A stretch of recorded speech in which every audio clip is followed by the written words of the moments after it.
Muito bom dia, São Paulo, muito bom dia, Brasil, muito bom dia você conectado além das fronteiras no programa nosso de cada dia, o Manhã Manda Aqui. Eu sou Vanderlei Medeiros e estou falando ao vivo da Casa de Oração para Todos os Povos, a Igreja O Brasil para Cristo no Manda Aqui, presidida pelo nosso querido pastor sênior Joel Estevanato. Hoje é quarta-feira, dia 28 de julho. Tá frio, hein? Bem frio aqui na capital paulista. Eu já vou falar a previsão do tempo para você hoje. A mínima é de 9 graus, a máxima de 16. Hoje o dia é chuvoso durante todo o período. À noite pode chuviscar e o céu ainda fica nublado. Então hoje fica um pouquinho difícil para dar aquela caminhada ou aquela pedalada, mas quem sabe você ainda consegue aproveitar. E não esqueça de beber bastante água, hidratar bastante seu corpo nesse período. Hoje, dia 28 de julho, Dona Ângela Voltier, hoje nós temos uma data, são datas comemorativas, né? São duas datas, quer dizer, na verdade é uma data, dia 28 de julho, que se comemoram duas ações. A primeira é o Dia do Agricultor. É isso, Ângela? Isso, dia 28 de julho, Dia do Agricultor. Parabéns a todos os agricultores. Deus abençoe vocês, são importantíssimos para a sociedade, não só brasileira, mundial. Que Deus abençoe o fruto do trabalho de vocês. E agora, dia 28 de julho, é o dia de conscientização. Dia 28 de julho, Dia Mundial da Luta contra as hepatites virais. É um dia de conscientização, a importância de estar sempre se prevenindo, fazendo a prevenção e percebendo-se qualquer tipo de sintomas, logo correr para verificar qualquer situação. Então, hoje, dia 28 de julho, está aí o que se comemora. Nessa manhã você será abençoado, edificado, porque nós estamos recebendo na Manhã Manda Aqui ele, que é um ícone na Igreja Brasil para Cristo aqui do Manda Aqui, tem uma história maravilhosa. Ele que é pai de 4 filhos, que ele vai contar daqui a pouquinho, esposo da dona Giovana Ramos. Nesta manhã, abrilhantando a nossa programação com muita alegria, nós recebemos aqui na Manhã Manda Aqui para batermos um papo com ele, pastor Aron Fernando Ramos. Bom dia! Bom dia, pastor Vanderlei, bom dia a todos que estão conectados. É uma alegria poder fazer parte desse momento e compartilharmos, batermos um papo e falar um pouco do que Jesus fez com a nossa história, com a nossa vida, né? Ah, que bom, é uma honra recebê-lo aqui, tem um carinho especial, é um amigo mais chegado do que o irmão. Amém, amém. De vez em quando eu ando com a marca do Aron, sou abençoado por ele. Muito bom. Aron, hoje nós temos aniversariantes aqui na Igreja Brasil para Cristo. Muito bom. E eu vou aproveitar que você está aqui para que você ore pelos aniversariantes. Amém. E também pelo Dia dos Internautas, para que Deus abençoe a todos nessa quarta-feira, guardando, protegendo, livrando de todo mal, porque os dias são maus. E nós precisamos de Deus na nossa vida, tudo que precisamos. Então, aqui na Igreja O Brasil para Cristo, hoje, dia 28, é o aniversário do Douglas Luiz Leandro. Ô Douglas, parabéns para você. Também hoje é o aniversário do Mateus Henrique Silva Lima. Mateus, ô Teus, parabéns para você, querido.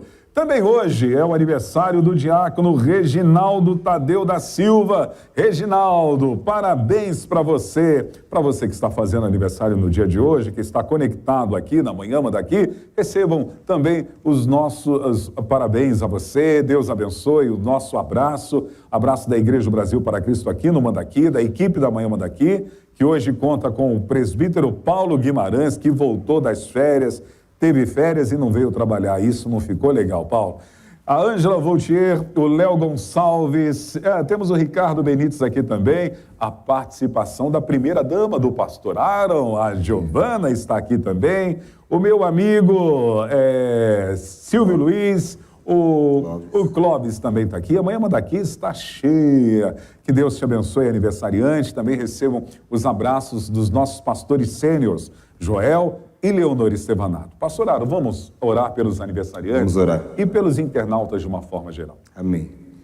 Senhor, nós nos colocamos mais um momento diante da Tua presença e primeiramente queremos agradecer pelo dom da vida, pela saúde e por tudo que o Senhor tem nos permitido viver os momentos alegres, os momentos de dificuldades. Nós apresentamos aqui, Senhor, os aniversariantes do dia. Nós oramos para que a bênção do Senhor jamais se aparte deles. Muito obrigado, Senhor, por esses irmãos e irmãs que estão completando mais um dia de vida. Que o Senhor os guie, os proteja, os direcione e os capacite. Abençoe os internautas, abençoe, Senhor, os agricultores, guarde os irmãos, as irmãs dessa hepatite viral. Que o Senhor continue trazendo a sua nuvem de glória, a tua presença, tua proteção sobre as nossas vidas. Nós rendemos graças ao Senhor por tudo que o Senhor é e por tudo que o Senhor tem feito por nós.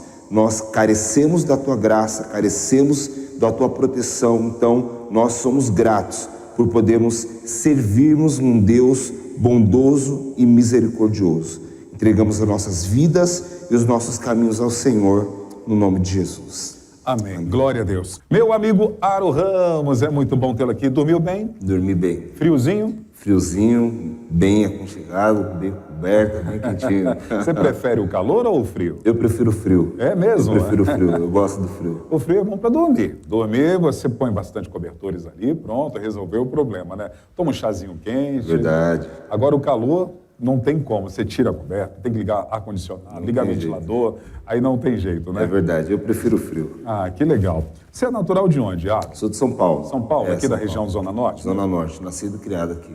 Ah, ok. Como se chama seus pais e quais lembranças assim saudáveis você tem da sua infância? Meu pai se chama Ademar Ramos, né? E minha mãe se chama Luísa Odileia da Silva. A minha infância foi muito focado com a minha mãe, né? Então meu pai se separou da minha mãe quando eu tinha 11 meses de idade. E aí minha mãe foi aquela mulher mãe solo, né? Guerreira. E eu fui, na verdade, criado pelos meus avós, né? Minha mãe saía muito cedo para trabalhar e chegava muito tarde. Então, os meus avós me criaram. Mas a gente era numa época onde a gente podia ficar com mais tranquilidade nas ruas. Então, a gente brincava ali de carrinho de rolemã. É mesmo?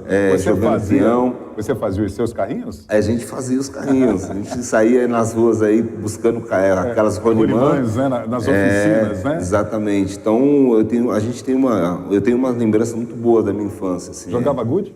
Balinha de gude. Soltava pipa? Eu era muito ruim de soltar pipa, mas eu gostava bastante.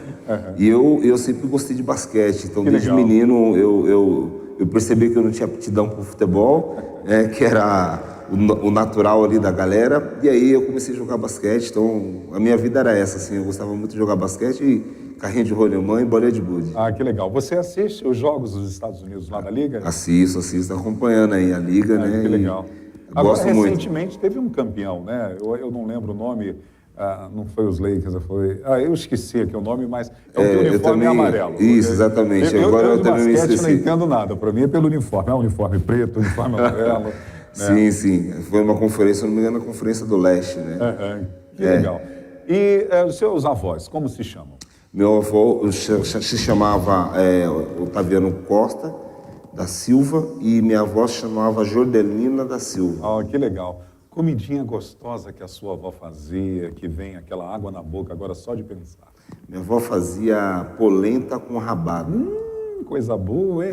Eu gostava muito de polenta com rabada. Era a comida que a minha avó fazia que eu gostava muito. Se você pudesse definir a sua avó, como você definiria?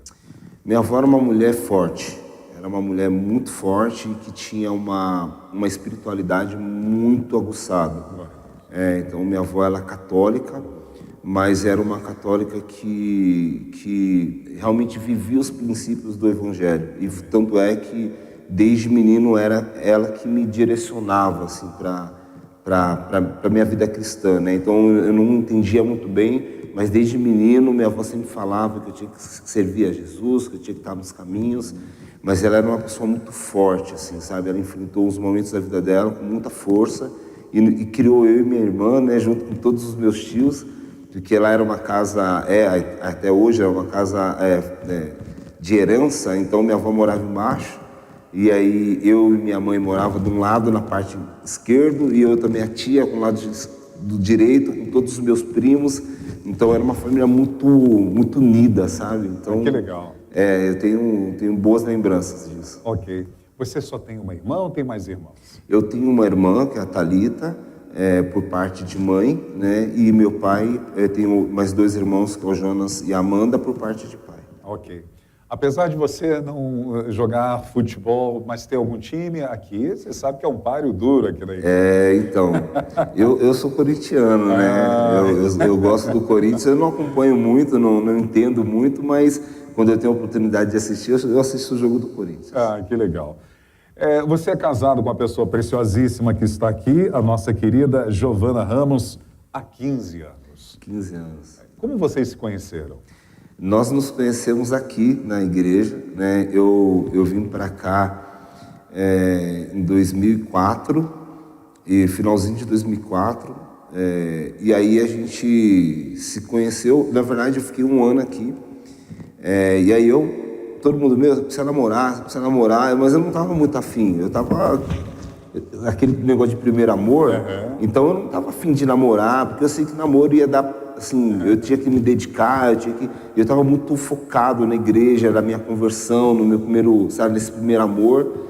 Só que aí eu fiquei 1 ano e aí eu percebi que eu precisava me resolver, né? E aí eu orei a Deus, eu falei, Senhor, eu quero uma pessoa que venha de um berço cristão e que trabalhe com criança, que goste de crianças, né? Esse foi o sinal que eu pedi para Deus. Eu falei, Senhor, ela precisa gostar de criança. E aí, depois de alguns meses, a Giovana apareceu, ela começou a dar em cima de mim. É mesmo? E você foi muito difícil ou foi facinho? Mas, pastor, eu vou te falar que, de verdade, eu fui bem difícil. É mesmo? Porque eu tinha muito medo de errar. Então, eu entendia que eu estava num novo momento da minha vida cristã, estava iniciando e eu não podia errar.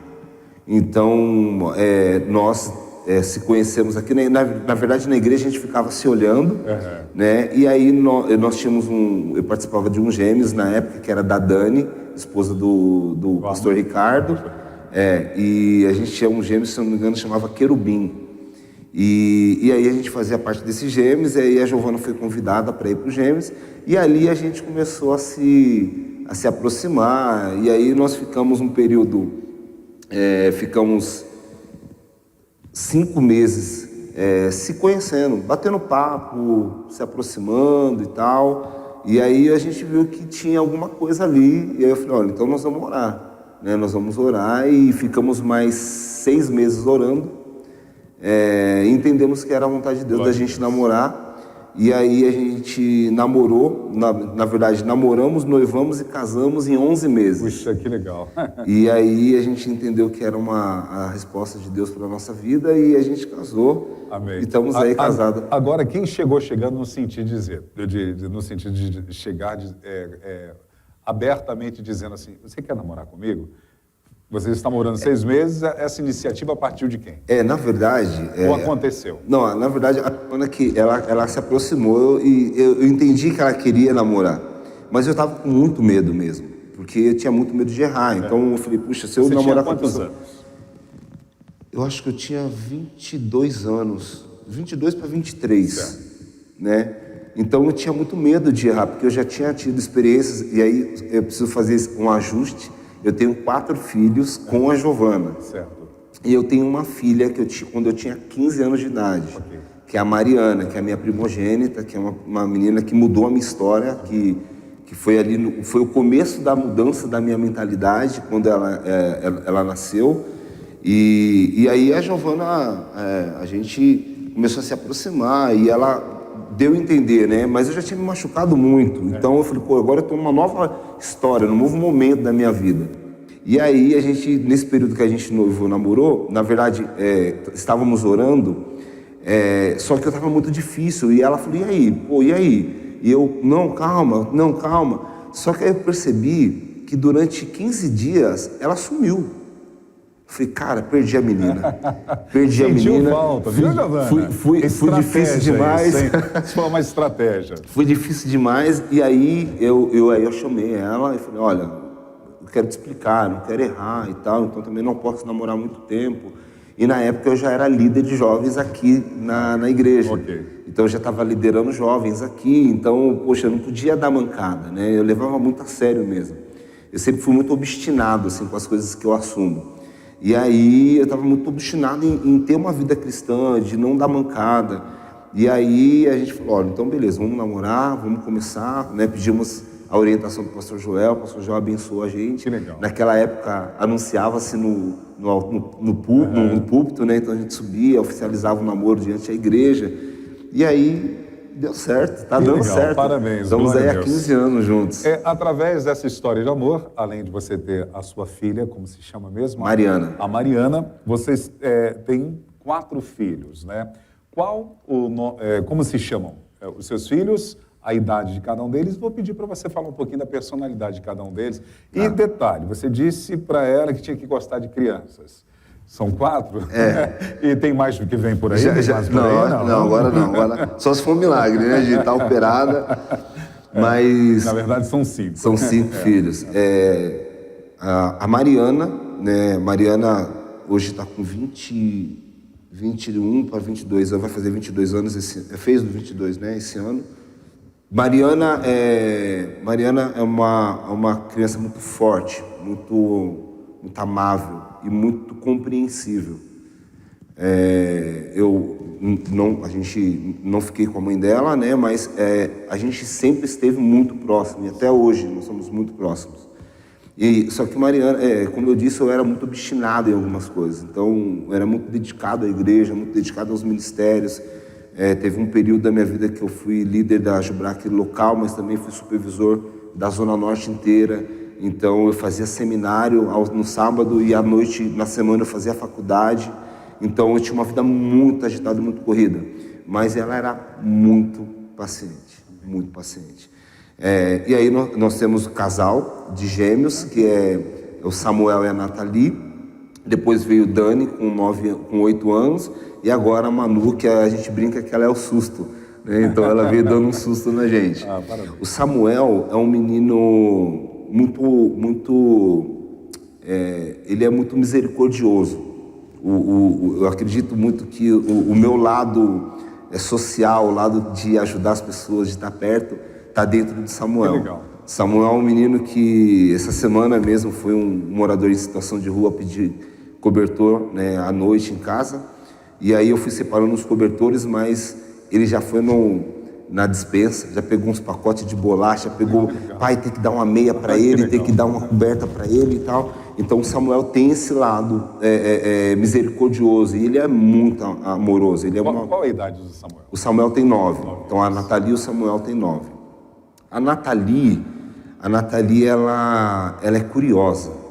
Então a Nathalie ela é muito curiosa, é uma menina que ela aprende as coisas muito rápido. Ela fuça muito nas coisas e agora está fuçando muito na maquiagem da mãe dela. Então está acabando com a maquiagem. Mas a Nath, ela é muito amável, sabe? Ela é amável e ela é aquela criança curiosa. Então ela gosta de estar sempre antenada, sempre se conectando com as coisas novas. Então ela é muito assim. O Dani, de 8 anos, o Daniel, ele é o nosso baterista, né? Então ele toca a bateria. Ele é muito dedicado. Legal. O Daniel, a gente diz que a gente fala sempre que ele é o nosso menino prodígio. Então a gente se lembra que há uns 4 anos atrás ele ganhou uma bicicleta usada num evento que nós estávamos e ele não sabia andar. Nenhum deles tinha bicicleta em casa ainda. E o Daniel pegou aquela bicicleta naquele dia, num sábado. E no domingo ele já estava andando sem rodinha, sem nada. Então ele é essa criança, ele toca bateria, ele anda de skate. Então ele é muito dedicado. Então tudo que ele pega para fazer, ele faz muito bem e ele aprende rápido. Então esse é o temperamento. A Manu tá aí com 1 aninho e 3 meses, 4 meses. Mas a Manu, eu vejo que ela é agitadona. Ela é agitadona. Eu acho que também porque tem os meninos, a Nath, que gritam o dia inteiro, correm o dia inteiro. Então, ela, assim, eu vejo que ela está no caminho do Dani, porque ela começou a andar com 10 meses de idade.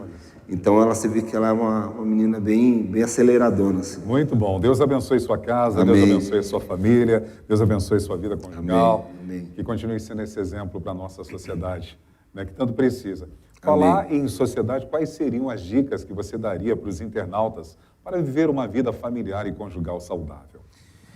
Eu acho que a vida conjugal, ela está muito no ato de se doar, né? Eu acho que, eu já falei para algumas pessoas, em alguns momentos que eu tive a oportunidade de falar com casais, que não existe a pessoa perfeita, não existe alma gêmea. Eu acho que o casamento é você querer fazer dar certo. Então, quando uma parte decide não querer fazer dar certo, não tem como dar certo. Então, é uma questão de doar, se doar mesmo, então se entregar. Hoje, eu vivo pela minha família, então eu entrego para ela, minha esposa, em vários momentos da nossa história, ela sempre dizia assim, puxa, você não consegue comprar uma camiseta para você de R$50, mas você compra para a gente, né? Então, porque eu sempre tive muito focado em fazer por eles, em me entregar por eles, né? Então, acho que o casamento é querer fazer dar certo. Teve momentos que eu passei por momentos muito difíceis com a Giovana no começo. A gente era novo. Eu louvo a Deus porque a gente tinha a Catinha e o Paixão que nos dava super suporte, né? Na época tinha o pastor Vanderlei e a Eliana também, que apoiava muito a gente. O pastor Joel sempre nos orientando. E eu acho que a gente tem que buscar ajuda, né? Nos momentos de conflito. Eu me lembro que, acho que no primeiro ou no segundo ano de casado, eu estava vivendo um conflito muito grande, né? E aí eu fui perguntar, eu fui bater um papo com o Dr. Paulo, né? O diácono Paulo Augusto, pedi um conselho por ele de um momento que eu estava vivendo. E aquilo mudou a minha história, sabe? Então, acho que a gente precisa ter pessoas de referência, né? Para a gente poder se aconselhar. Mas, acima de tudo, é querer fazer dar certo. Que legal. Aí tá a dica do nosso querido pastor Aaron para você nesta manhã. Manda aqui. Pastor Aaron, nós temos um Momento Love aqui na manhã, manda aqui.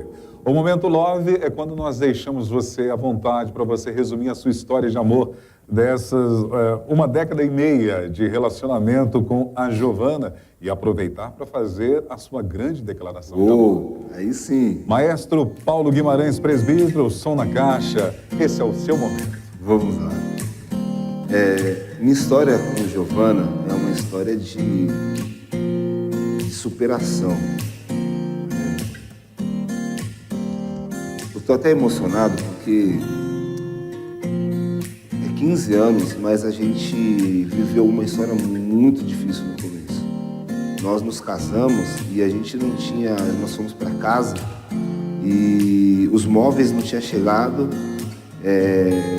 A gente tinha ganhado 5 edredons e a gente falou, uau, por que a gente ganhou tanto edredom? Mas durante um mês, aqueles edredons foram o nosso colchão e o nosso travesseiro, né? Então nós vivemos aí momentos difíceis de ter água e luz cortada, de não poder comer a pizza. A gente morava em cima de uma pizzaria nos primeiros anos de casado e a gente, durante um ano, a gente ficou sem poder comer uma pizza ali. Mas a gente superou, hoje a gente está vivendo a melhor fase da nossa vida. Então eu acho que é muito amor. Nós passamos por 3 abortos juntos, né? Foi a pior fase do nosso casamento. Giovana abortou durante 3 vezes e a gente achou que a gente não íamos ter filhos, mas a gente superou tudo isso, nós conseguimos vencer juntos, estamos vencendo juntos.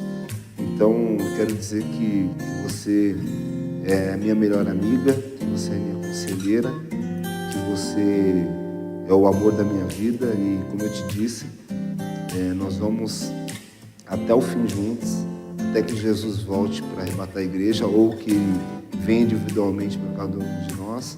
Mas eu quero dizer que você depois de Deus, é a minha base para a minha vida e eu vivo por causa de você e para você. I love you. Uau! Aplausos, presbítero Paulo. Glória a Deus. Que lindo. O amor está no ar. Ele gosta de crianças, pessoal. Vai vir mais aí, vai vir Olha mais. aí, Giovanni. Eu brinco com ela fica doida. Olha, temos o comentário de uma moça chamada Mariana Rocha. É a minha filha. Ela diz, te amo, pai. Olha a participação da Mariana. Obrigado Minha pela filha. sua participação, Mariana. Minha filha. Quer falar alguma coisa para ela? Fica à vontade. Filha, eu te amo, viu? Saiba que você é muito especial para mim. Eu me lembro que ela estava eu sempre falo isso para ela, acho que ela tinha uns 5 anos ou 6 anos de idade. E aí ela estava internada no hospital, ela tem problemas problemas respiratórios, e ela estava internada no hospital, e naquele dia a gente tinha culto de jovens aqui. E eu não queria deixar o culto de jovens, porque eu tinha que conduzir o culto, mas eu também estava angustiado porque eu tinha que deixar ela lá no hospital. E aí ela olhou para mim e disse assim, pai, pode ir, porque aquelas pessoas precisam de você. Quando você terminar o culto, você volta aqui para ficar comigo. Então, isso me marcou muito, sabe? Então, te amo, filha. Tá aí, um abraço, Mariana Rocha. Muito obrigado pela sua participação. Aro, você teve uma fase delicada na sua vida, dos 14 aos 23 anos. Você olhando o Aro aqui, você não disse que ele viveu essa realidade aqui não, hein? Poxa vida, o Aro tem uma carinha de moço bem comportado, não tem? E dos 14 aos 23 anos você se envolveu com a criminalidade. É isso. Venda, consumo de drogas, pequenos roubos. Como foi esse período na sua vida? Esse foi o período mais difícil da minha história, né? Foi um período que, acho que foi um período de muita revolta, né? Então, eu sempre tive um sentimento de ausência paternal, mas meu avô, né, meu avô Otávio, sempre cuidou de mim, minha avó, minha mãe, só que eu tinha uma ausência paternal. Eu não tinha a presença do meu pai perto de mim. E isso gerou uma revolta dentro de mim. Eu comecei a dar muito problema para minha mãe. Então, na verdade, desde os 10 anos, 9 anos, eu dava problema com minha mãe na escola. Eu passei por mais de 8 colégios, porque eu era expulso dos colégios. Mas no período de 12 anos, 13 anos, eu tinha algumas pessoas do lado da minha família que eram envolvidos com drogas, com tráfico, e o tráfico era na rua da minha casa, né? Minha família nunca precisou. Minha mãe, a gente somos família humilde, pobre, né? Mas nunca precisamos ninguém da minha família tinha problemas com roubo, com tráfico. Eu fui o primeiro a se enveredar por esse caminho, porém, esse lado da família era um lado que era casado com a minha tia, né? E aí essa galera, eles consumiam e vendiam. E aí, eu num ato de revolta, eu comecei a vender no primeiro momento, né? Então, aquele jovem de periferia que queria ter algumas coisas, mas não podia ter tudo. Então, a gente queria ter um Nike, mas a mãe só podia dar um Lecheval. Então, a forma de ter um Nike, na época era um Tiger Gel que eu queria, era eu conseguir um recurso mais fácil, né? E aí, esses primos que eu tinha me convidaram para eu poder começar a vender algumas drogas. E aí eu comecei a vender maconha, né? Comecei a vender parangas, né? Que na época chamava parangas de maconha. E aí aquilo começou a me dar dinheiro. E eu era muito novo. E aí eu comecei a vender. Depois comecei a vender pinos de cocaína. E aí eu percebi que aquilo era rentável, né? Que eu tinha uma forma de ter recursos para isso. E aí eu comecei a me enveredar para esse caminho, comecei também a usar maconha. E aí foi um abismo criado na minha vida. Foi um período de abismo mesmo, porque aí eu comecei a me envolver com as pessoas do bairro que estavam conectadas. Eu sempre fui uma pessoa muito retraída, no sentido de ter o primeiro contato de amizade. Mas quando eu começava a amizade, então eu tinha facilidade de ganhar a confiança das pessoas. E aí tinha uma moça na época no colégio que ela era uma das ela tinha uma boca, a família dela tinha, era um histórico familiar, porque normalmente na favela é assim, então o pai tem uma boca de fumo, o pai morre e o filho assume, né? E essa moça assumiu uma boca de tráfico da família, e ela era muito forte na favela, e ela passou a me amar, aquela moça, gostava muito de mim, ela era homossexual, só que ela tinha uma amizade comigo, assim, tipo de amigos de longa data. E aí aquela menina começou a me dar facilidades. Então ela me fornecia arma, ela me fornecia droga, ela me fornecia tudo que eu queria. E tinha também aqueles meus primos que também gerenciavam uma outra boca, que era do lado, na rua da minha casa. Então foi um período muito difícil para mim, foi um período muito difícil para minha mãe. Como a sua mãe lidava com tudo isso e, inclusive, a sua avó, que sempre te orientou a questão da espiritualidade, você ter um encontro com Jesus, tá seguindo o Evangelho, como foi lidar com essa situação? Tanto a sua mãe como a sua avó. A minha avó morreu não sabendo. Minha avó morreu não sabendo, na verdade. Porque eu fazia tudo às escondidas, né? Minha mãe também não sabia. Minha mãe veio saber há poucos anos atrás, né? Mas a minha mãe percebia que eu não ficava em casa. Então eu saía segunda-feira da minha casa, às vezes voltava na quarta, na quinta, né?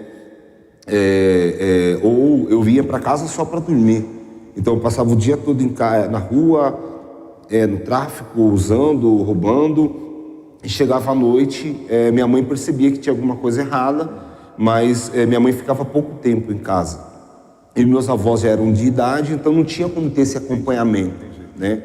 Nesse período foram quase dos 14 aos 23 anos, apesar de aos 10 anos você já dava um pouquinho de trabalho, como você mesmo mencionou, mas dos 14 aos 23 anos foi o período mais explícito nessa situação. Deus, com certeza, o plano que Ele tem na sua vida, provavelmente te poupou de algumas situações. Aconteceram situações que você vê hoje como livramento de Deus nesses quase 10 anos? Muitos. Eu tinha, na verdade, a minha mudança foi com 21 anos, né, que eu encerrei meu ciclo geral. E aí eu fui, dos 21 aos 23, eu fui ali me modelando, comecei a ir para a igreja e tal, mas eu tinha certeza que eu ia morrer com 21 anos de idade. Porque todos os meus amigos que estavam envolvidos naquele movimento morriam com 19, 20, 21, 19, 20, 21. Então, muitos deles, eu participo de várias situações onde a gente entrava em guerra por causa de boca, brigas, e ali as tretas que rolavam, a gente via que um morria, a gente corria. Então, assim, foi muito difícil para mim, mas com 21 anos, aconteceu uma briga na rua de cima da minha casa. Na verdade, foi um conhecido nosso que arrumou a briga, e ele foi matar esse menino. Só que quando ele chegou para matar o menino, a arma que a gente tinha comprado na época, eu lembro como se fosse hoje, era uma 765 cromada. E ela tem uma trava de segurança. Então, quando o menino foi fazer o disparo, ele não sabia, porque normalmente a gente manuseava aqueles calibre 38, 32, e essa era uma arma mais diferenciada. Então, ele não soube tirar a trava, né? E aí o menino correu, e aquele menino era envolvido com a galera. E aí ele voltou com o nosso galera, que a gente estava ali, na época estava bebidas e tal. E aí ele falou, pô, arrumei uma briga ali e tal. A gente falou, não, vamos lá resolver. Pô, você não pode brigar no bairro. Só que a gente estava indo lá para resolver o problema. Só que quando a gente chegou lá, tinha ali uns 10 caras, mas eles estavam muito forte armados, muito fortemente armados. Então, alguns deles estavam eu me lembro como se fosse hoje, tinha saído aquelas mini Uzi, que é umas armas que ela dispara em sequência, tem um cabo grande, e a hora que eu vi aquilo, eu falei, eu vou morrer hoje. E naquele dia, uma das pessoas que estavam do lado do rapaz, era um amigo meu de infância, veio a falecer também. E aí, aquele rapaz, ele me chamou de canto, e disse assim, na minha rua eles me chamavam de Nanã, né? E eles falaram, Nanã, faz o seguinte, vai embora. Eu falei, não, meu, mas eu não posso deixar os caras daqui. Ele falou, cara, pega a sua arma e vai embora. Eu não sei, eu sei que eu coloquei a arma na cintura e eu saí andando. Só que estava um tumulto, mas ninguém me viu. E aí eu fui embora para casa. Só que aquele ato gerou um problema muito grande para mim, porque os meus antigos amigos da época, nenhum mais queriam saber de mim e eles tinham raiva de mim. Porque na cabeça deles eu tinha abandonado eles. Mas eu sabia que Deus estava me dando uma oportunidade de mudar a minha vida. E daquele dia em diante, eu nunca mais me envolvi com nada errado. Naquele dia, eu lembro que minha mãe, dias depois, eu comecei a pegar umas coisas, tudo que estava errado, eu comecei a jogar pela janela da minha casa. E aí eu comecei a ir para a igreja, então eu fiquei 1 ano indo para uma igreja lá em São Mateus, uma Assembleia de Deus. E aí depois desse 1 ano, a minha prima tinha um amigo que congregava aqui, que era o Demas. Ele era líder de jovens aqui. E esse rapaz chamou a gente para vir num culto. E era lá embaixo ainda, a igreja era lá embaixo. E eram os primeiros cultos que estavam acontecendo de domingo de manhã. E aí eu vim nesse culto e Deus falou muito comigo, né? E eu falei, cara, aqui do lado da minha casa, vou ficar aqui. E de lá para cá, Glória a Deus. minha vida mudou. E quando e como foi essa decisão sua de seguir Jesus? O dia específico, a mensagem específica, algo peculiar que Deus trabalhou nas suas emoções, na sua vida espiritual, que foi o dia marcante da sua decisão a seguir Jesus? Eu tinha passado por esse momento difícil, né, emocional, na parte dessa guerra que nós estávamos vivendo com os rapazes lá, mas eu também tinha acabado de sair de um relacionamento com a mãe da minha filha, né, e eu estava muito mal, né, a gente tinha uma história muito longa e tal, e aí eu estava muito mal emocionalmente, e aí me convidaram para ir para a igreja. Eu falei, cara, que para a igreja, igreja, sai fora, você podia ir crente, nunca gostei de crente. Minha irmã tinha se convertido, eu zoava tanto a minha irmã, pastor.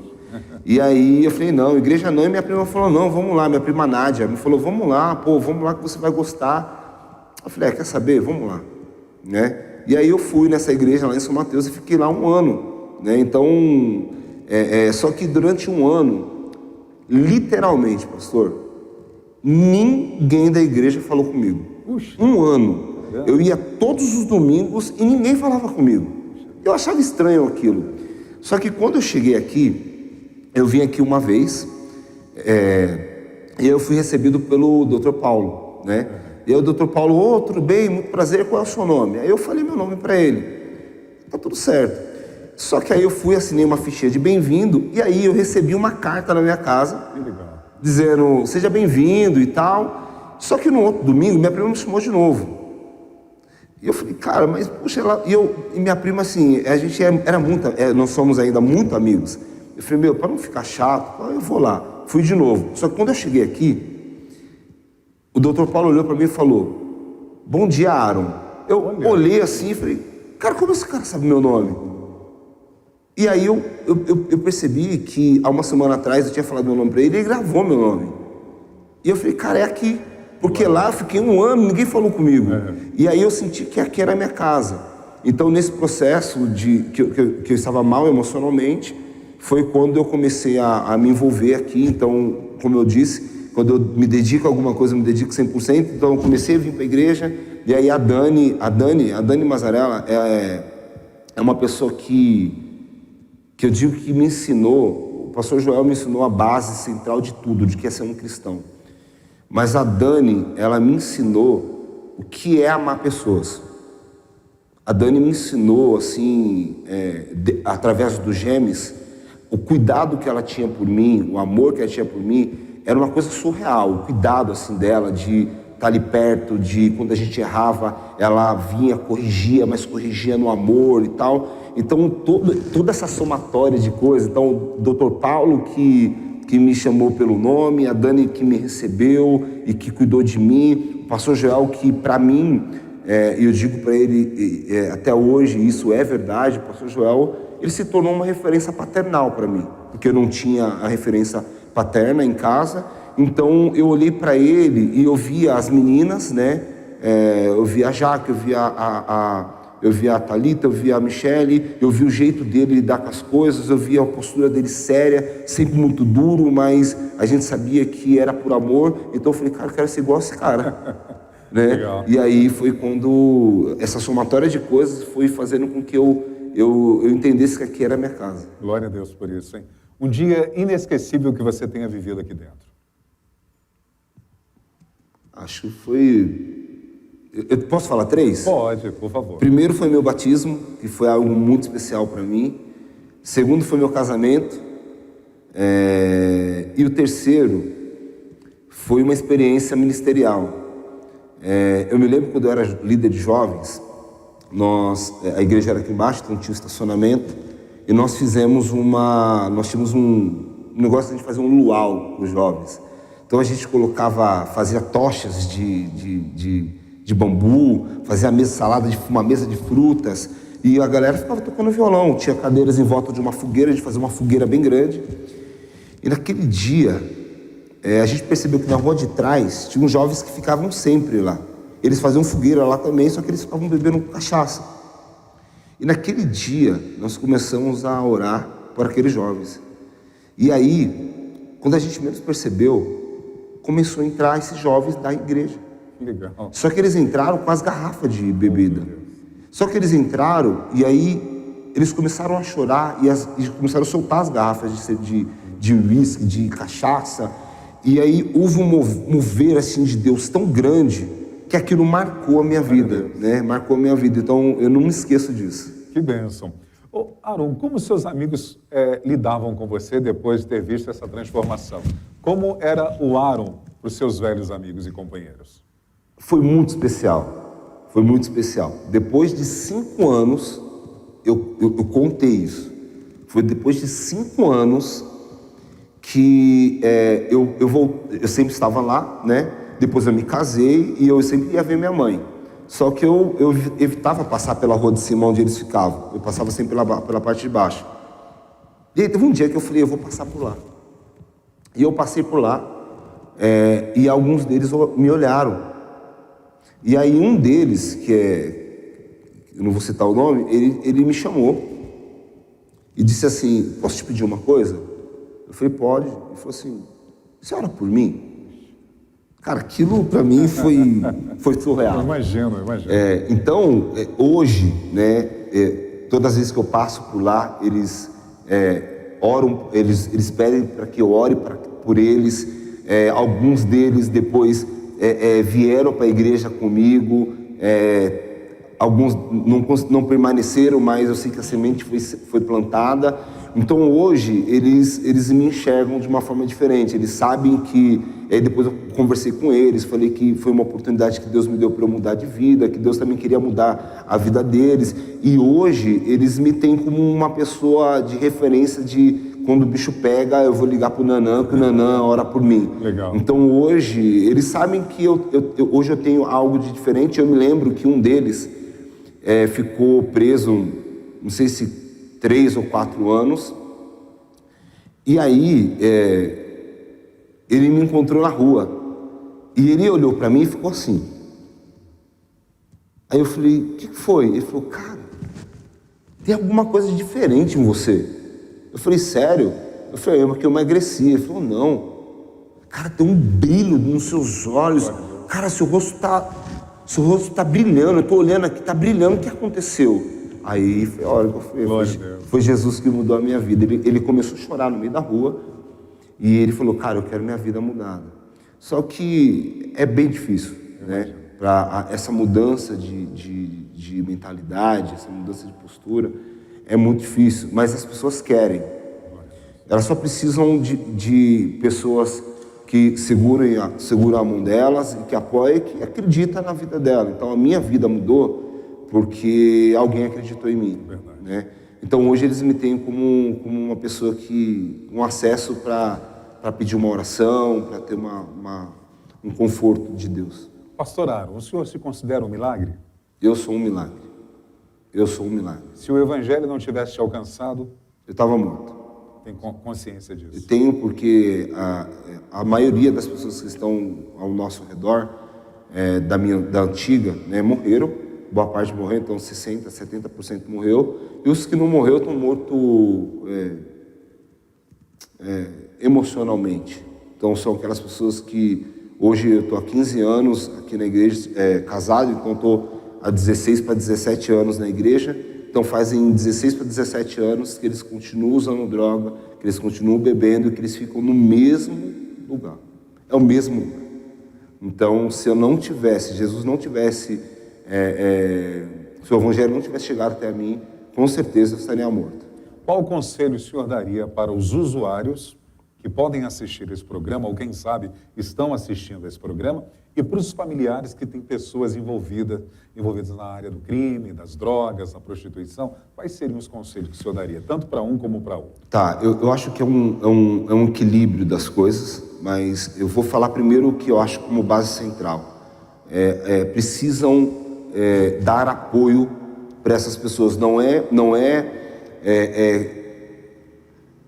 compartilhar do ato, não é passar a mão na cabeça para que as pessoas, não é isso, mas é dizer que é errado o que se faz, o posicionamento está errado, mas que eu estou ali do lado para quando você quiser mudar de vida. Quando a pessoa sabe que tem alguém por detrás, alguém que está ali como um alicerce, como uma base, quando eu quiser mudar, é muito importante para esse processo de transformação. Então minha mãe sempre disse para mim, eu estou aqui, eu sou a sua mãe, eu nunca vou deixar de ser sua mãe, mas eu não concordo com o que você está fazendo. Não conte. Minha mãe falava um negócio para mim que era muito sério, ela falava assim, ó, se um dia, depois no finalzinho, quando ela descobriu, ela dizia, se um dia você for preso, não conte comigo, eu não vou te tirar da cadeia. A minha mudança, onde a chave começou a virar, foi o dia que minha mãe chegou para mim e disse o seguinte, maldita foi a hora que eu te gerei. Eu acho que ela já estava num ápice. Pega as suas coisas e vai embora. Na verdade, eu cheguei em casa, minha bolsa já estava pronta. Obviamente que eu não digo para as mães serem isso possível, mas as mães precisam ter uma postura firme. Foi quase um tratamento de choque. Foi. Eu assisto muito na internet, naqueles canais de Discovery lá, tem um programa que chama Tratamento de Choque, onde as mães pegam os filhos que estão com um momento muito difícil, né, drogas e roubos, e leva para dentro da prisão, para eles poderem ver o que é a vida de um prisioneiro. Minha mãe literalmente disse para mim o seguinte, ela parafraseando, olha, aqui dentro você tem tudo, você tem meu amor, você tem comida, você tem conforto, só que é o seguinte, se você não mudar de vida, você não vai ter mais nada disso. Então eu acho que as mães precisam ter força para mostrar para os filhos que elas não concordam com aquilo, e eles precisam sentir isso, mas ao mesmo tempo ela tem que dizer o seguinte, eu estou aqui quando você mudar de vida, eu não vou ficar te paparicando, porque eu acho que tem mães que para o filho não roubar, para o filho não ir para a rua, tal, elas dão de tudo para os filhos, né? E tem aquela mãe que não quer saber do filho, que o filho é um lixo para ela e tal, porque eu lido muito com dependente químico. O trabalho que eu exerço hoje, eu lido muito com morador em situação de rua. Eu vivo em favela, então a gente vê isso. Então é muito aos extremos. Então, ou eu paparico demais porque eu dou dinheiro para que ele possa usar droga, ou eu não quero saber dele, então para mim é um lixo. Então, eu acho que tem que ter um equilíbrio. Obviamente que eu não estou falando na questão espiritual, porque a parte espiritual é a base de qualquer pessoa, é a oração.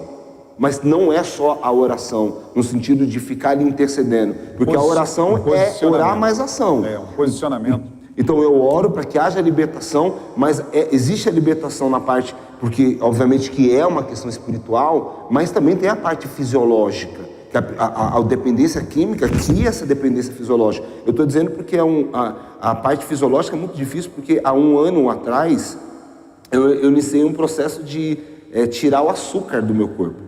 Pastor, foi surreal. É uma questão, obviamente, que eu não posso comparar o grau de uma droga, né, de um entorpecente, de um açúcar, mas é muito difícil esse processo. Então, eu tinha ali a minha esposa me apoiando, você vai conseguir e tal. Então, a mãe tem que estar ali do lado, apoiando, mas sempre deixando muito claro que eu não aceito a postura que você está vivendo, o momento que você está vivendo. Eu acho que é nesse sentido que tem que trabalhar. Muito bom. Para você que conectou agora aqui na Manhã Manda Aqui, eu estou recebendo o nosso querido pastor Aaron Ramos aqui para esse bate-papo. Aproveite para você deixar o seu like, compartilhar a nossa programação e marcar pessoas que você deseja abençoar através da história de vida. Quem diria? Quem te viu e quem te vê. Literalmente. Essa frase cabe muito bem a você, viu, pastor Aaron? Puxa vida. Nós temos um comentário do Márcio Siringue. O Márcio Siringue. Esse menino foi realmente transformado. Glória a Deus. Obrigado, Márcio, pela sua participação aqui na Manhã Manda Aqui. Também temos a participação da esposa do nosso querido diácono Márcio, a Inês Siringue. Amo essa família. Obrigado, Inês, pela sua participação. A Dani Venâncio. Oi, Dani, que bom a sua conexão. Ela diz, tem um carinho muito especial por esse casal. Obrigado, Dani Venâncio. Carlos Baes também participando. Ele diz, bom dia a todos, graça e paz. Aaron fazendo a diferença. Muito bom. Andréa Godoy, amo esse pastor, guerreiro, humilde, tem um coração de ouro. Deus o abençoe. Obrigado, Andréa, também pela sua participação aqui na Manhã Manda Aqui. Como eu disse, não esqueça de deixar o seu like, compartilhar a nossa programação e marcar pessoas que você deseja abençoar. Agora são 10 horas e 58 minutos na capital paulista. Nós vamos ao intervalo, daqui a pouco eu volto com ele, que está fazendo a diferença.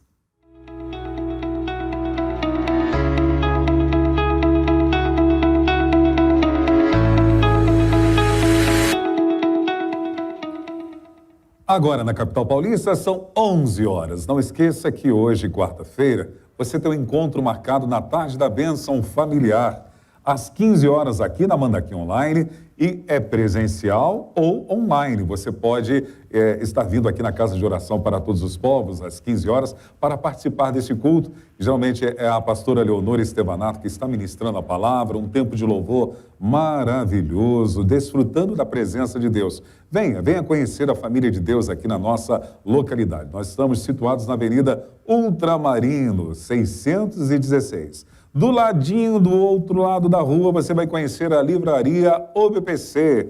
A Livraria OBPC tem os livros escritos pelo pastor Joel Estevanato. Já leu algum livro do pastor Joel? Já sim. Ah, que bom. Além do pastor Joel Estevanato, nós também temos outros escritores. Agora, recentemente, o pastor Ricardo Andrade lançou o seu livro Liderança Frutífera. Já leu o livro do pastor? Muito boa, por sinal. Muito bom o livro. Que bom. Esses materiais você pode encontrar no site da Livraria OBPC, que é o www.livrariaobpc.com.br. Na verdade, se você deseja conhecer a Livraria OBPC aqui na Zona Norte de São Paulo, Avenida Ultramarino, 625, nós temos algumas dicas que a Ângela Vultier vai colocar para a gente. A dica de hoje é o livro do pastor Ricardo Andrade, é isso mesmo, dona Ângela, Liderança Frutífera. Você pode adquirir. Além do Liderança Frutífera do pastor Ricardo, qual é a próxima dica para o nosso internauta? A Página Vazia, do pastor Joel e Leonor Estevanato. Você vai ser edificado. Nós também temos a Bíblia, Crescendo na Fé. Essa Bíblia, além de ser a palavra de Deus, ela tem ferramentas de discipulado. São 12 programas de discipulado que vai edificar a vida da pessoa que você está lecionando. É um crescimento para você e um crescimento para a pessoa que você está discipulando ou evangelizando. Tudo isso no site da Livraria OBPC, www.livrariaobpc.com.br, ou venha até a Avenida Ultramarino 625. Meu amigo pastor Aaron Ramos, pessoas que te influenciaram no passado são referências para você e pessoas que hoje te impactam, que também são referências.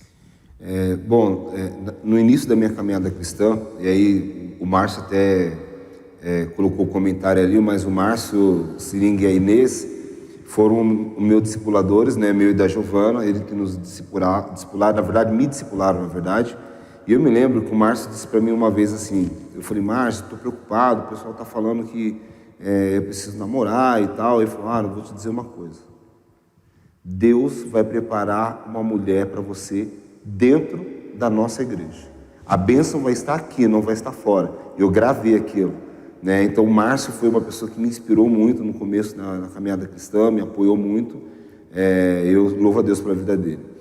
Obviamente que eu tive uma referência na minha carreira ministerial e na minha vida cristã, que foi o pastor Joel. Então não falo simplesmente porque eu estou aqui ou que eu congrego, mas porque foi uma pessoa e é uma pessoa de referência para mim até hoje, não só como líder cristão, mas como um homem, como um ser humano. Eu acho que eu me agarrei mais como o Joel Estevanato, como homem, como pai de família, em alguns momentos da minha vida, ou como um líder cristão. O líder cristão é aquele que me ensinava, né?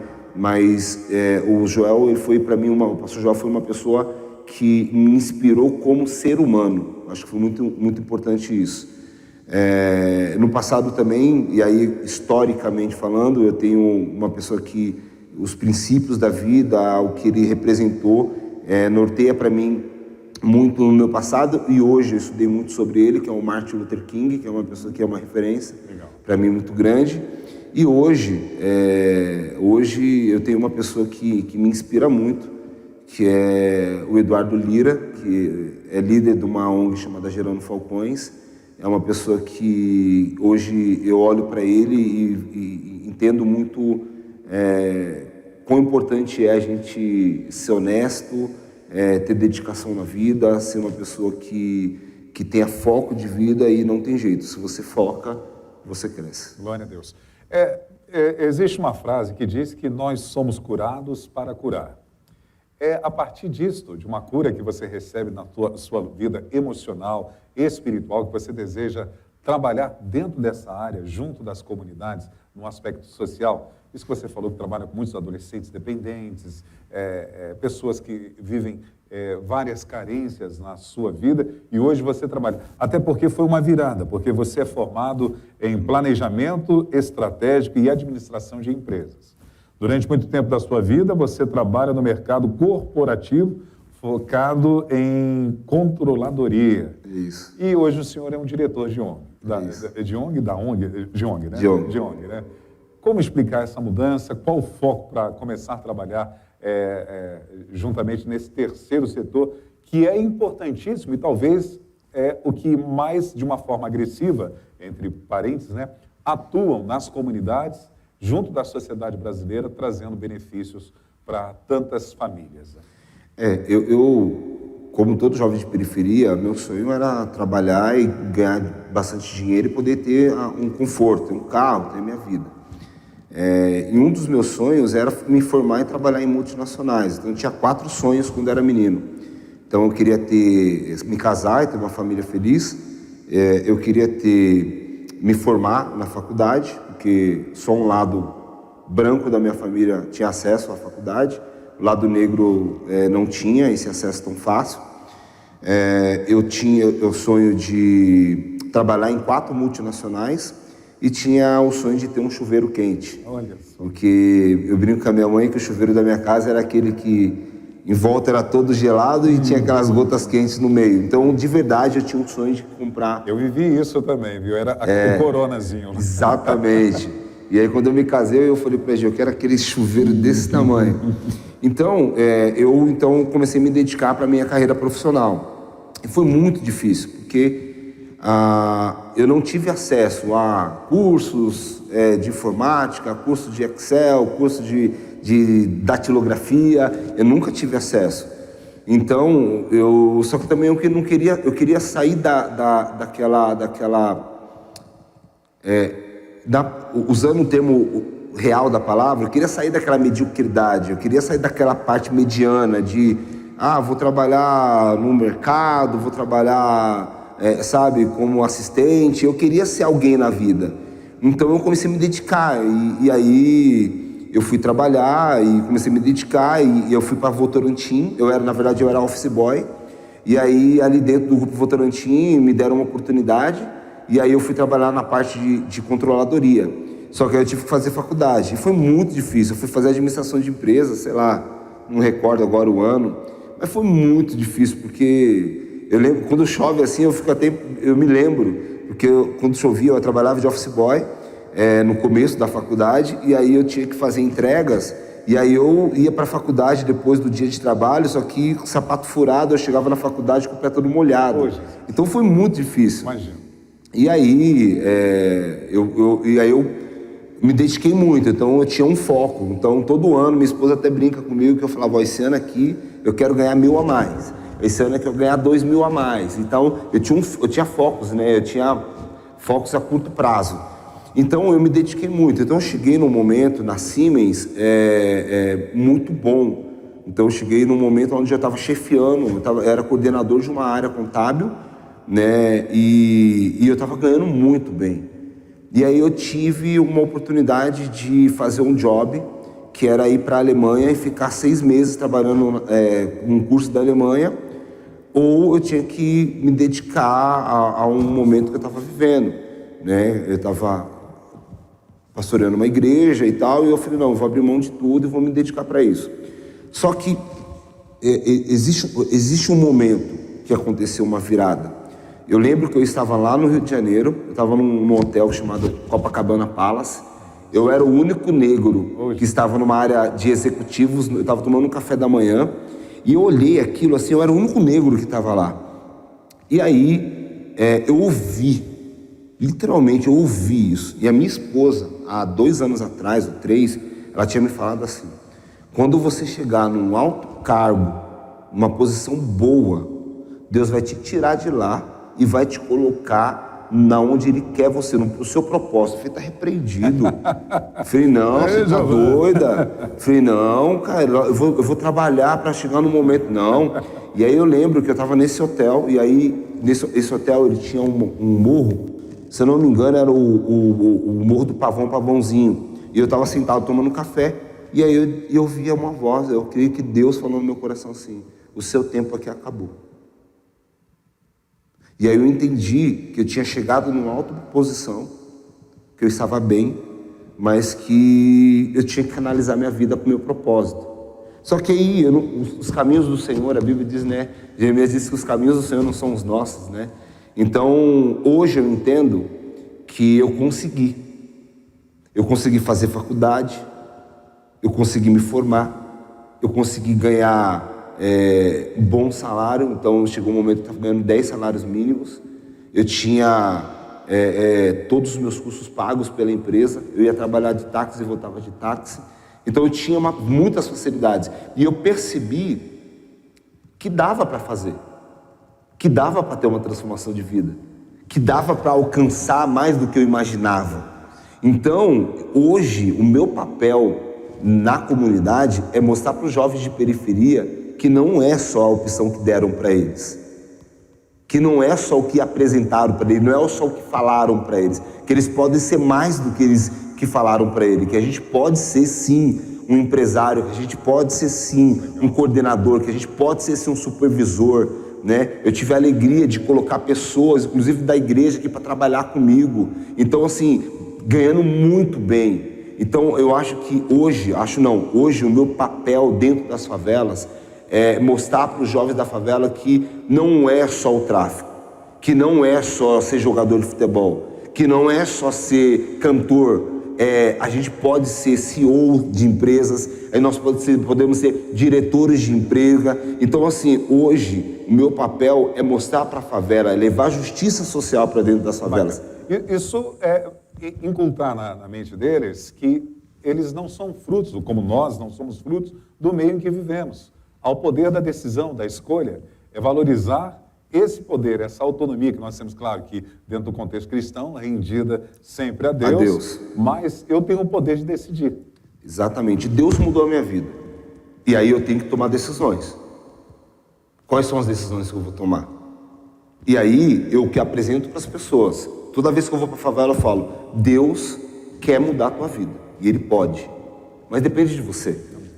Então, hoje eu uso dessa ferramenta para evangelizar, para falar do amor de Deus, mas também para dizer para as pessoas que elas têm que ter responsabilidade. Nós não podemos, eu acho que a gente está, muitas pessoas têm muito de ficar choramingando da vida, de ficar lambendo as suas feridas e falando das suas mazelas, mas eu tenho que entender que eu tenho que ter um protagonismo. Eu tenho que dizer, cara, Jesus está na minha vida, porque se Davi tivesse só choramingando sobre tudo que aconteceu na vida dele, porque ninguém acreditava nele, porque ele é pequenininho, que ele é mais, sabe, se José tivesse choramingando, dizendo minha família é problemática, meu pai não acredita em mim, meus irmãos me venderam, cara, ele teve que assumir o controle da vida dele. Nós temos que assumir o controle da nossa vida.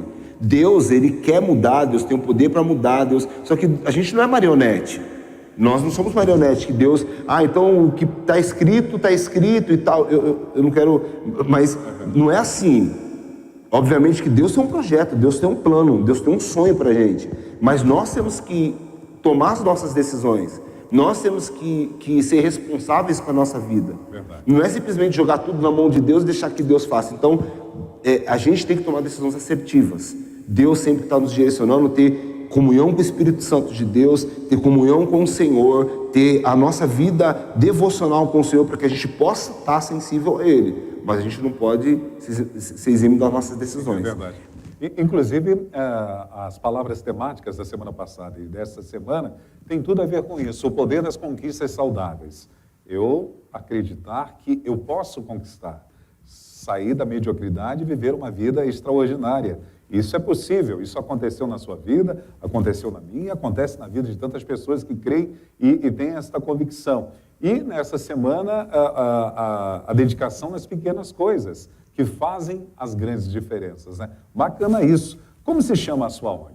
A nossa ONG se chama Instituto Resgatando Vidas, né? Então, o nosso objetivo lá é resgatar sonhos, mudar vidas e gerar oportunidades. Você acredita que na área social, bem mais do que o primeiro setor e o segundo setor, o terceiro setor, que são as instituições, elas são mais agressivas e trabalham com benefícios maiores na comunidade, na sociedade, do que o primeiro e segundo setor? Porque o primeiro é o governo, o segundo são as empresas e o terceiro as instituições.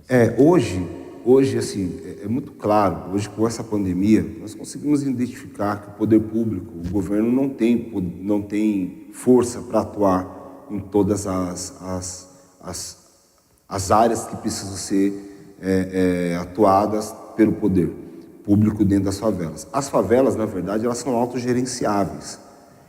O que é ser autogerenciáveis?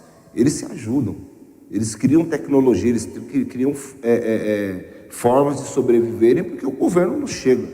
Se você for ver agora, quando o governo foi dar o Bolsa Auxílio, você percebeu que a maioria das pessoas dentro da favela não estavam mapeadas. Por que isso? Porque o poder público não chega lá. Então, se o poder público não chega, as empresas também não vão chegar, porque não é o papel das empresas. Só que hoje, com o papel da responsabilidade social, as ONGs hoje têm um poder muito forte. Se a gente for ver hoje, se as ONGs não tivessem atuado dentro da favela, milhares de famílias tinham morrido de fome. Então, as ONGs teve um poder muito forte.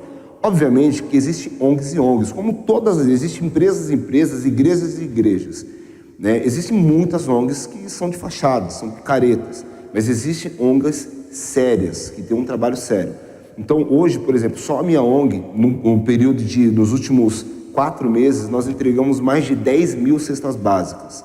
10 mil cestas básicas, a gente coloca aí, multiplica por 4 pessoas que moram na família, então foi um impacto de mais de 40 mil pessoas. Estou falando de cesta básica física. Então, hoje, as empresas estão buscando ONGs sérias. O segundo setor, porque eles são obrigados a ter a responsabilidade social, e hoje tem um programa chamado ESG, que é a parte de sustentabilidade da empresa, a lado social da empresa e governança corporativa. Então, as empresas querem ajudar as ONGs a criarem soluções que mudem a favela, porque a cesta básica, pastor, não muda a vida das pessoas. Não, é verdade. A minha ONG não é uma ONG de assistencialismo. A minha ONG é uma ONG que trabalha com 4 pilares: esporte, cultura, qualificação profissional, empreendedorismo, /geração de renda.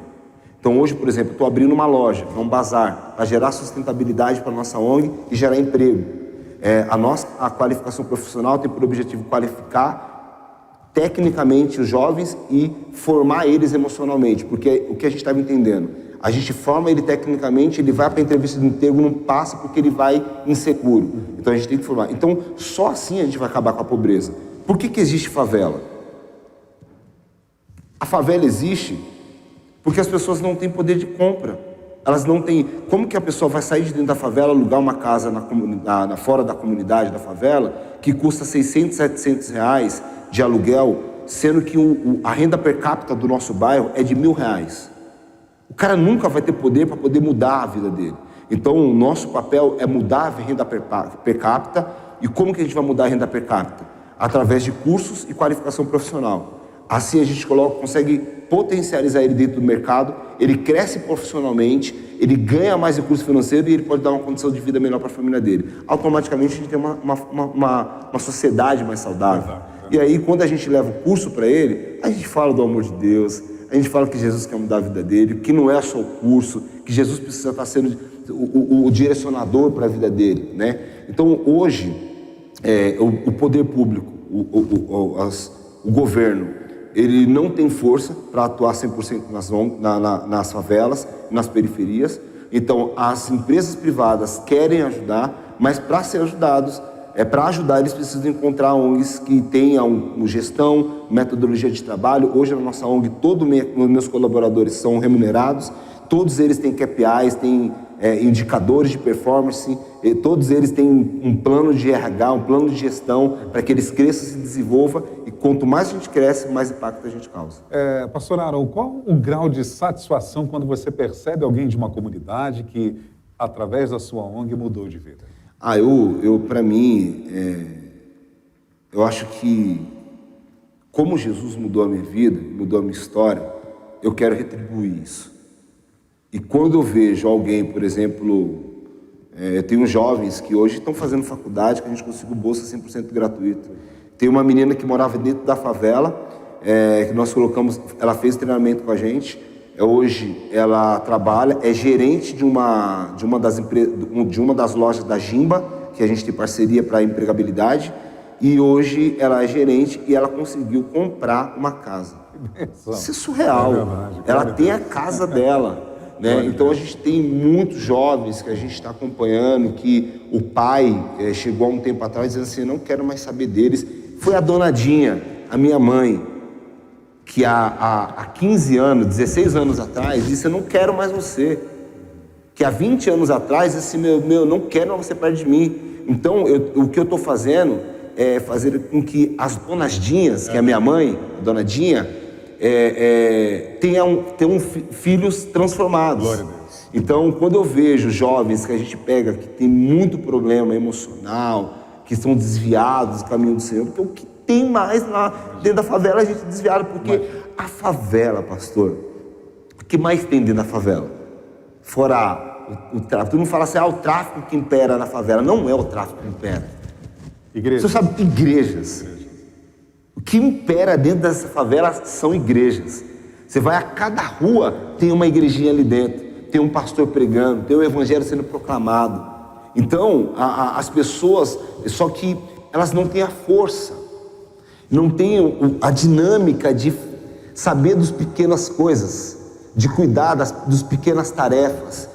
Calma, o que a gente fala para as pessoas é calma, tudo vai dar certo. Então, hoje, essa semana para mim, a temática dessa semana fala muito comigo, fala muito com o que eu vivo, com o que eu trabalho, porque as pessoas têm que entender que as coisas vão, é pequenininho, vai trabalhando de formiguinha, mas uma hora você vai ser notado. O pastor João sempre falava isso para mim, faz as coisas calma, faz pequenininho, uma hora você vai ser notado. Então, eu acredito muito que dentro das favelas, o que mais tem é gente desviada.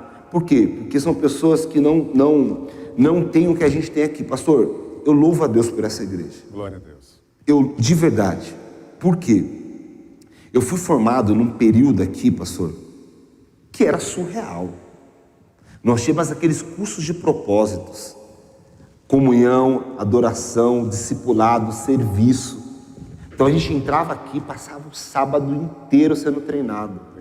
Então isso começou a tornou da Giovana uma mulher robusta. Eu sou um cara robusto. Por quê? Porque não é qualquer coisa que me derrube. Por quê? Porque eu fui formado aqui dentro. Então, as igrejas hoje, infelizmente, tem muitas igrejas, mas que não dão subsídios, não dão alimentos sólidos para eles. Como você definiria a sua igreja? Sólida. Eu já passei por momentos aqui, eu já vi pastor João passando momentos aqui que... Só que assim, é claro, aqui essa igreja é claro o que a Bíblia diz, que assim como o pastor é as suas ovelhas. Eu nunca vi o pastor Joel subir no púlpito desanimado. Eu nunca vi o pastor Joel entrar na igreja desanimado. Eu fico mais de 12 anos aqui dentro, aqui sistematicamente. Então eu nunca vi. Então automaticamente você vê uma igreja sólida. Obviamente não é uma igreja perfeita, porque não existe perfeição, sim, porque a gente está aqui. Exatamente. Mas é uma igreja sólida, é uma igreja que traz alimento. Então eu acredito que não cresce quem não quer. Né? Porque a gente dá desculpa para tudo, mas a nossa igreja, Brasil para Cristo no Mundo aqui, é uma igreja que dá muitas ferramentas para que a gente cresça e se desenvolva. Então a gente tem o Apacentai, sim, a gente tem o devocional todos os dias, a gente tem os cultos, a gente tem os cultos aqui na semana, sim, a gente tem os cultos no final de semana, a gente tem os Gêmeos, a gente tem a liderança em foco, que eu aprendo muito. A gente tem o Manhã Manda Aqui, que tem testemunho de transformação, de vida. Então, assim, puxa, eu acho que depende da gente também querer comer. Porque eu tenho esse amigo Edu, que ele diz o seguinte: o que é mais importante? A faca ou o queijo? Aí ele diz pra gente: é a fome. Porque se você tem a faca e o queijo, mas não tem a fome, então você não come. Então a gente tem aqui a faca e queijo para poder comer. Mas se você não tem fome para comer, não adianta. Então eu cresci aqui dentro, pastor, porque eu tive fome. A gente sabe que o pastor João é uma pessoa sistemática. Então não adianta, não tem como pular etapa, não tem como, com ele não tem como. Então você tem que crescer, você tem que mostrar o que você quer. Então, puxa, aí eu participava dos Gêmeos, eu participava dos cultos, eu nunca perdi, pastor. Dos anos que eu fiquei aqui, eu conto na palma da minha mão os cultos que eu perdi de domingo e de quinta-feira. Todos os eventos eu estava aqui. Todos os cultos que tinha, todos os projetos que tinha, eu estava envolvido, porque eu sabia que era isso que ia me fortalecer. E se eu não fosse uma pessoa forte, eu ia cair a qualquer momento. Como eu tinha medo de cair, então tinha que ser forte. Nós temos a participação do diácono Paulo Sérgio. Ele diz: eu não conhecia, mas o Espírito Santo me instruiu a orar pela vida do pastor Aaron.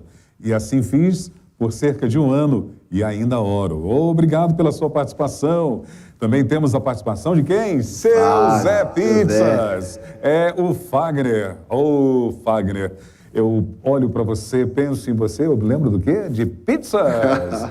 Agora, na hora do almoço, hein, presbítero Paulo? Você que é amigo do Fagner, podia... O que você acha da ideia? Aquela Magalita, Alite, aquela de carne seca, tem uma de bacalhau. O Fagner diz assim: esse cara é uma bênção, foi esse vaso que me batizou, que legal. Tenho grande estima por ele e a família linda que ele tem. Obrigado, Fagner, pela sua participação aqui também na Manhã Manda Aqui, que bom. Não esqueça de deixar o seu like, compartilhar a nossa programação e marcar pessoas que você deseja abençoar. Eu tenho 2 perguntas aqui que foram elaboradas pelo presbítero Rediane Nascimento, o Mineirinho. Mineirinho. Gente boa ele. Eu o chamo de Espiribite. Espiribite? O que é isso, Espiribite? Quando eu pastoreava na cidade de Guarapuava, tinha uma senhora que ela não sabia falar presbítero. Aí eu tinha um presbítero chamado Pedro Ivo. E quando ela ia orar, ela dizia: Senhor, abençoe Espiribite, Pedro Ivo. Ela falava mais difícil do que presbítero. Aí eu o chamo de Espiribite, presbítero Rediane. Ele diz assim: como você define o empreendedorismo social? Essa é a primeira pergunta. A segunda: qual a importância do empreendedor social 2.5, que é o remunerado, que no caso na sua ONG funciona esse 2.5? O empreendedorismo, o que é o empreendedorismo?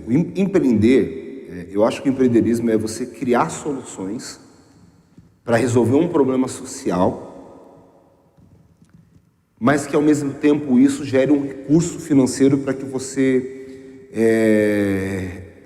reinvista no impacto social e que também possa ser remunerado. Um exemplo, hoje nós estamos criando uma agência de empregos. Eu estou dando um spoiler aqui. Eu estou abrindo uma agência de empregos. Qual que é o objetivo da agência de emprego? Colocar pessoas. Eu colocando pessoas no mercado de trabalho, eu resolvo um problema social. Sim. Porque o desemprego dentro das favelas. Só que eu preciso resolver esse problema, mas a minha ONG precisa de dinheiro para poder gerar impacto social. Sim. Eu tenho hoje 16 funcionários. Então eu preciso de recurso financeiro. Então qual que foi a minha proposta para algumas empresas? Eu treino pessoas de forma socioemocional, tecnicamente falando, e te mando uma pessoa pronta. Só que eu vou ser uma agência de emprego. Então você me paga pelas contratações. Usualmente as pessoas cobram um salário, eu cobro meio. E aí, o que eu preciso, como ONG, como organização que não tem por objetivo o retorno financeiro, o lucro, então eu não posso ter lucro, eu não posso ter dividendos dentro da minha organização. Então o que eu faço? Eu pego todo esse dinheiro que eu vou conseguir e reinvisto no impacto social. Ou seja, eu contrato mais especialistas de RH, mais especialista de psicossocial, eu contrato mais pessoas para fazer recrutamento interno, mais pessoas para poder buscar vagas de emprego. Então é um ciclo. Então o empreendedorismo social é importante porque quando você aplica ele corretamente, porque o empreendedorismo social é você resolver problemas sociais. Obviamente que aí você precisa ter recursos para poder, porque as ONGs normalmente dependem de doações. E eu tenho pavor de depender de doação. Então hoje a gente tem os nossos doadores, mas nós criamos mecanismos para não sermos totalmente dependentes de doadores. Por exemplo, no começo da pandemia, eu falei, deu ruim, porque... Você fica refém, na verdade, então né? se a pessoa aperta, ela vai, a primeira coisa que ela vai cortar ajuda para a ONG.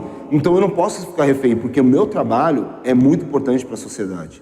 Então, eu acho que é isso. Então, eu acredito também que o empreendedorismo 2.5, quando você pode remunerar, aí isso é só ajuste de estatuto, porque as leis elas estão mudando. As pessoas estão começando a entender que você ser um empreendedor social, ser um líder social, mas falando sobre empreendedorismo social, você precisa ser remunerado, porque eu acredito muito nisso. Aquilo que você foca cresce. Igreja, negócio, casamento. Então, se você foca, cresce. Então, por que muitas das ONGs não crescem como deveria? Porque o líder social ele não tem remuneração. Então, ele faz como ele pode. Então, ele tem que fazer o bico, ele tem que buscar o recurso dele para ele poder pagar as contas dele da casa dele, porque ninguém vive de venda. E aí ele vai se dedicar para o negócio dele social quando ele pode. Não faz sentido. Então, por exemplo, eu estou abrindo agora uma loja. Então está lá, o Paulo Sérgio que colocou ali o comentário, está lá hoje, é meu braço direito lá na ONG, que era um traficante. Teve a vida mudada. Eu fui dentro da favela e lutei por ele. Porque o traficante disse, esse daí você não vai pegar. Eu falei, por favor, dá uma oportunidade para ele. E hoje ele está lá tocando os nossos negócios. Então, o meu negócio hoje, por exemplo, o meu bazar, que vai ser uma loja linda, o senhor está convidado para a inauguração, dia 4 de setembro. Opa. Então, qual é o objetivo do bazar? Eu preciso de recurso para que o bazar funcione, mas levar roupa de alta qualidade a baixo custo. Eu vou contratar, então vou fazer na parte de cima do bazar, eu vou fazer uma oficina onde as pessoas vão estar lá fazendo os nossos produtos manualmente. Vou ter lá uma página onde as pessoas vão fazer estampa de camiseta para vender na loja. Ou seja, eu estou empregando pessoas, eu vou comprar produtos das mulheres da favela que fazem aqueles bonecos manuais, decoração. Então eu vou comprar, então eu vou fazer com que o negócio delas gire. Eu vou contratar pessoas, eu vou ter recurso financeiro para eu poder gerar impacto, e eu estou resolvendo problemas sociais da favela, que é o desemprego. Então, o empreendedorismo social é muito importante quando você sabe aplicar ele da forma correta. Que bom. Obrigado, presbítero Rediani, pelas as suas perguntas também. Pastor Aaron, como os internautas podem conhecer a sua ONG e os projetos sociais através das redes sociais? Isso. Hoje nós temos nosso site, então www.institutoresgatandovidas.org.br, e tem lá o nosso Instagram e Facebook, @Instituto Resgatando Vidas. Dá para colocar aí, dona Ângela, o endereço, por favor, daqui a pouquinho nós vamos disponibilizar. Você pode repetir novamente, querido? www.institutoresgatandovidas.org.br. E as nossas redes sociais, Instagram e Facebook, @Instituto Resgatando Vidas. O importante é você achar uma ONG correta, séria, para ajudar. Inclusive, nós aqui temos o que eu acho muito importante, que é o GES, que eu ajudo no GES. GES é um trabalho incrível, que é específico, viu, pastor? Sim. O GES é um ministério que eu brinco aqui com algumas pessoas quando me perguntam, e falo, e aí, pô, eu tenho dificuldade de ir para a rua. Eu tenho dificuldade de ir lá trabalhar com os moradores em situação de rua. Nós temos um braço na nossa ONG que faz esse trabalho, mas eu tenho dificuldade. Mas eu entendo que é propósito, é chamado mesmo. Sim. Porque lidar com moradores em situação de rua é muito difícil. Eu imagino.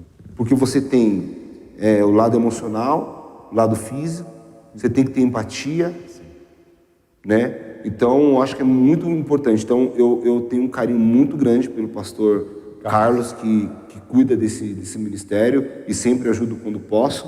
E também tem aí o presbítero Rediani, né, que cuida do SAM, que cuida da parte que eu acho que é muito importante, o SAM, aqui internamente também. Eu acho que o SAM precisa de mais voluntários. Então, você que sabe dar aula, você que Deus te deu dons e talentos, está na hora de você devolver para a comunidade esses serviços que você pode fazer. Então, você pode dar aula de inglês, de espanhol, de Excel, de técnicas, rotinas administrativas. Você que é um especialista em recursos humanos, vem ajudar o SAM. Que bom, que bom. Um sonho pessoal.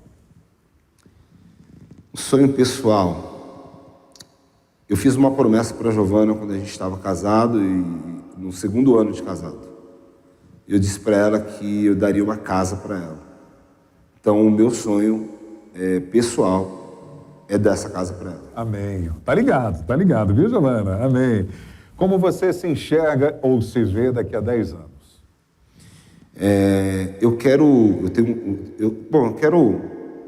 estar com muita saúde, mas eu quero ter alguns polos da nossa ONG distribuída pelo Brasil. Eu acho que é um sonho meu, então a gente já está começando um processo de expansão, mas ainda não é o momento. Esse meu amigo Edu sempre diz que a gente tem fases na vida. Fases que você anda, que você gatinha, que você anda, que você corre, que você voa. Eu comecei a andar, então, mas daqui a 10 anos eu me vejo com algumas unidades da nossa ONG espalhada pelo Brasil e do lado do pastor Joel.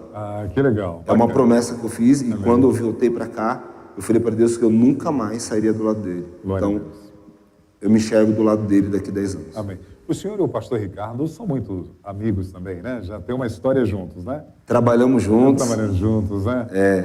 Então, o Ricardo foi... Quando eu cheguei aqui, o Ricardo já estava, mas ele tinha acabado de chegar, acho que ok. 6 meses, 1 ano. E aí o pastor Ricardo, a gente tem uma história junto, né? Então, a gente fazia tudo junto. Que legal. Então, a gente era do mesmo Gêmeos.